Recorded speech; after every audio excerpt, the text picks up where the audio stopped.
A paz do Senhor Jesus, povo de Deus, sejam muito bem-vindos a mais um vídeo aqui no canal, que o Senhor continue abençoando você e a sua família em nome de Jesus. Hoje nós iremos meditar aqui na palavra de Deus, que ela se encontra em 2 Crônicas, no capítulo 32, a partir do versículo 7. Mas antes de nós entrarmos na palavra de Deus, eu convido você para se inscrever no canal, deixar o seu like, ativar o sininho da notificação, para quando eu publicar vídeo você ser notificado. E a palavra do Senhor, aqui no versículo 7, diz assim: Sede fortes e corajosos, não temais, nem vos assusteis por causa do rei da Assíria, nem por causa de toda a multidão que está com ele, porque há conosco maior do que o que está com ele. Com ele está o braço de carne, mas conosco o Senhor nosso Deus, para nos ajudar e para guerrear nossas guerras. O povo cobrou ânimo com as palavras de Ezequias, rei de Judá. Nessa época, o rei Ezequias estava vivendo uma situação muito difícil, porque ele estava resistindo, ele se dispôs a resistir Senaqueribe, né, que queria invadir o reino de Judá. Já tinha vencido o rei de Israel, já tinha vencido outros reinos, né? E aqui faltava ainda o de Judá. Por muito tempo, Ezequias ele cedeu para Senaqueribe, né? Deu tudo o que ele queria, só que chegou um ponto que ele decidiu confiar no Senhor, que ele decidiu buscar o Senhor. Porque muitas vezes nas nossas vidas é assim. A gente vai cedendo para o inimigo vai dando pressão, a gente vai cedendo, só que chega uma hora que a pessoa precisa tomar uma decisão de colocar Deus acima de tudo. E ali Ezequias ele conhecia o Senhor, né? E ali ele colocou Deus em primeiro lugar e resolveu recorrer ao Senhor.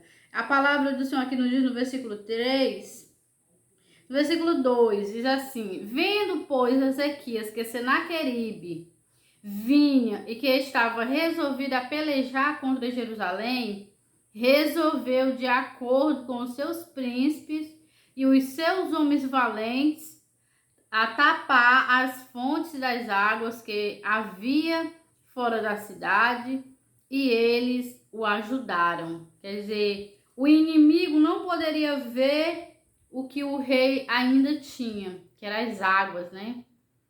Porque para um exército grande como era o de Senaqueribe, era fundamental ter água para onde eles iam se acampar. E o rei escondeu aquelas fontes de água para que o inimigo não visse. Assim, muito povo se ajuntou e taparam todas as fontes, como também o ribeiro que corria pelo meio da terra. Pois diziam: por que viriam os reis da Síria e achariam tantas águas, né? Ele cobrou ânimo, restaurou todo o muro quebrado e sobre ele ergueu torres. Levantou também a outro muro por fora, fortificou o Milo na cidade de Davi e fez armas e escudos em abundância, né? Porque quando a gente vai resistir ao inimigo, é necessário ter armas, né? Não armas físicas, porque a nossa luta hoje, meu querido e minha querida, não é contra o sangue e contra a carne, não é contra as pessoas, mas é contra quem está por detrás das pessoas, né? Que é o diabo, né? E os demônios. Aqui era um rei fisicamente, mas incitado pelo inimigo, né? E a palavra do Senhor diz que ele fortificou os muros, porque a gente tem que tapar as brechas, né? Se a gente quiser resistir ao inimigo, a primeira coisa que Ezequias fez foi levantar os muros, né? Porque os muros estavam quebrados, né? Se ele deixasse os muros quebrados, era fácil do inimigo entrar. Mas ele restaurou os muros, ele guardou a água que ele tinha para ele, para o povo, né? Porque a gente precisa guardar o que nós temos, né? A palavra de Deus no nosso coração, para nós não pecar contra o Senhor. E a palavra do Senhor diz que ele fortificou a cidade, né? E fez armas e escudos para se proteger, para ele e para o povo, né? Ele esperou que o inimigo viesse sim, porque ele sabia que ele viria. Mas ele se preparou. E nós também precisamos estar preparados todos os dias, meu querido e minha querida. Porque nós temos um inimigo invisível que nós não vemos, não sabemos aonde ele está. Apenas quando nós conhecemos a palavra de Deus, a gente passa a conhecer a estratégia dele, né? E a gente conhecendo a estratégia dele, a gente tem que se fortalecer no Senhor, se revestir da armadura do Senhor, como diz em Efésios, capítulo 6, a partir do versículo 10, né? Que fala de toda a armadura que o servo e a serva de Deus precisa estar vestido, né? Porque se ele não se vestir com aquela armadura, ele pode ser atingido, né? E a palavra do Senhor diz no versículo 6: pôs oficiais de guerra sobre o povo, reuniu-os na praça da porta da cidade e lhes falou ao coração, dizendo: sede fortes e corajosos, não tem mais, né? E ali, depois que tudo estava pronto, o muro estava levantado, e já tinha arma e escudo, os rios estavam escondidos, né? Ele reuniu o povo na praça, o rei Ezequias, e ele falou ao povo: sede fortes e corajosos, né? Não temais, nem vos assusteis por causa do rei da Síria. Ele estava fortalecido no Senhor e ele resolveu encorajar o povo também. Nem por causa de toda a multidão que está com ele, porque um há conosco maior do que o que está com ele, né? Porque nós sabemos, meu querido e minha querida, que por mais que o inimigo faça tudo o que ele tem feito, tudo está dentro da permissão do Senhor, né? Por causa da desobediência do homem, porque o homem pecou e tem continuado pecando, então é uma porta aberta para o inimigo agir. Mas a gente sabe que o Senhor Deus, ele é o Criador, ele é o dono de todas as coisas, né? O diabo, ele é apenas alguém que foi criado por Deus. Ele tem poder? Tem. Porque ele era um anjo poderoso, ele não perdeu o seu poder, ele perdeu o reino de Deus, ele perdeu a glória. Hoje ele é trevas, né? Mas ele continua com o poder e a gente não sabe a quantidade de anjos que existia no céu, que existe, né? Mas a palavra do Senhor diz, dos que tinha, ele trouxe a terça parte, né? Ainda assim, ele é bem menor do que Deus, né? Porque ele é apenas uma criatura de Deus. Mas mesmo sendo uma criatura, eu e você não podemos estimar ele, né? Estimar o poder dele, né? Subestimar o poder dele. Por quê? Porque a gente sabe que ele pecou contra Deus, se levantou contra Deus, quis ser igual a Deus, né? E de lá ele desceu.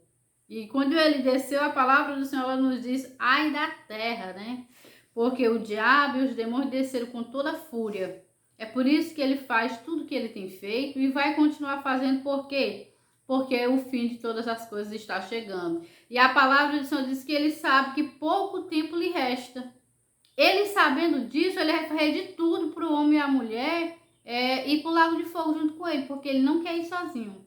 Ele não pode se vingar de Deus, mas ele quer se vingar da criatura que está na terra, que são aqueles que lutam para viver a palavra de Deus. E aqui a gente vê nesse versículo, no versículo 8. Então nunca se esqueça disso, o Senhor é maior que todas as coisas, né? Com ele está o braço de carne, mas conosco o Senhor nosso Deus, né? Porque com o rei Senaqueribe estava um grande exército, muito grande, muito numeroso. A olho humano, Ezequias não poderia vencer, mas ele olhou para o braço do Senhor, né? Ele diz: com ele está o braço de carne, mas conosco está o Senhor, nosso Deus, para nos ajudar e para guerrear as nossas guerras. O que nós precisamos, meu querido e minha querida, é ter essa mesma confiança que Ezequias teve, né? De olhar para Deus e olhar para ele com o olhar, com o entendimento de que ele ele é soberano, é maior que todas as coisas, né? Ele não é um Deus feito por mãos humanas. Ele é o Deus Todo-Poderoso que fez as mãos humanas, né? Então ele é poderoso. O povo cobrou ânimo com as palavras do rei Ezequias, né, rei de Judá. Então o povo ali se fortaleceu. E a gente sabe na continuação dessa história que Deus ele deu vitória a Ezequias e ao povo de Judá. Mas por quê? Porque eles decidiram buscar o Senhor, eles decidiram confiar no Senhor, entregar a vida dele na mão do Senhor. E o inimigo que veio para envergonhar, ele foi envergonhado, né? E no final, né, a gente vê que ele foi assassinado, né? Ele foi assassinado pelos seus próprios filhos, né? E o seu exército em que ele confiava, um anjo do Senhor veio e feriu todos e eles morreram. Então, todo aquele e toda aquela que se levanta contra a sua vida, se você é um servo ou uma serva de Deus, pode ter certeza que Deus ele vai pelejar por você. Porque é Ele quem peleja as tuas guerras, né? É Ele quem te dá a vitória. Mas para isso é necessário que o homem e a mulher tenham compromisso com Deus, né? Porque Deus ele tem compromisso com a palavra. Se alguém tiver compromisso com essa palavra, pode ter certeza que ele tem compromisso com você. Mas do contrário, Deus não tem, né? Então fique com essa palavra nesse dia em nome de Jesus. Que Deus abençoe você e a sua família.